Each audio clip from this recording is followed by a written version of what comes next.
Hello plus one class. Today we will start our chapter 4th, the three orders. In this chapter, इस अध्याय में we shall learn, हम पढ़ेंगे about the socio-economic, सामाजिक और आर्थिक and political changes. इस अध्याय में हम सीखेंगे, पढ़ेंगे सामाजिक, आर्थिक और राजनीतिक परिवर्तनों के बारे में। एंड विच ऑकर्ड, जो कि आए थे इन वेस्टर्न यूरोप, पश्चिमी यूरोप में, between the 9th and 16th century, 9वीं और 16वीं सदी के बीच में।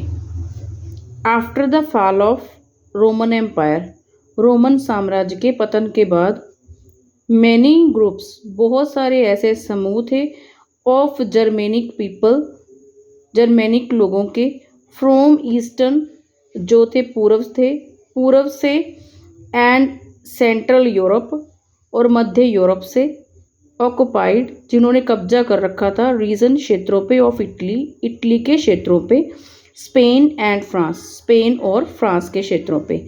In the absence of any unifying political force, किसी भी एकीकृत राजनीतिक ताकत की गैर मौजूदगी में, मिलिट्री, सैन्य, कॉन्फ्लिक्ट वाज फ्रीक्वेंट, सेनाओं के आपस में संघर्ष अक्सर होते थे, and the need to gather, और ज़रूरत थी इनको इकट्ठा करने की, रिसोर्सेज, साधनों को, टू प्रोटेक्ट वंस लैंड, किसी एक की ज़मीन को सुरक्षित करने के लिए, बिकम वेरी इम्पोर्टेंट, जो कि बहुत ही ज़रूरी था।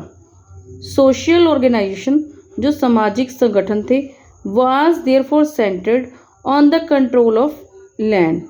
Its feature, इसकी जो विशेषताएं थी, were derived from both imperial Roman traditions, ये दोनों से आई थी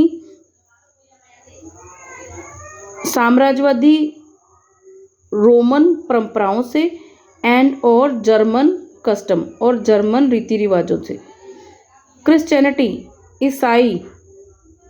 ईसाई मत, द ऑफिशियल रीजन, जो क्रिश्चियन था, क्रिश्चियनिटी थी, वो ऑफिशियल रिलीजन, धर्म था, of the Roman empire, Roman साम्राज्य का, फ्रॉम द 4th सेंचुरी, 4वीं सदी में।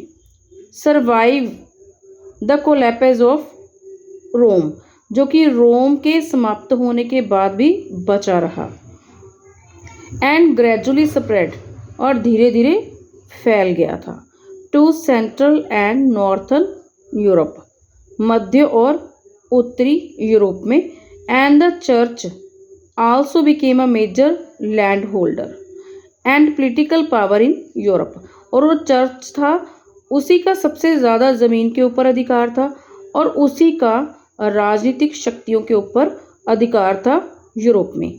Thank you students.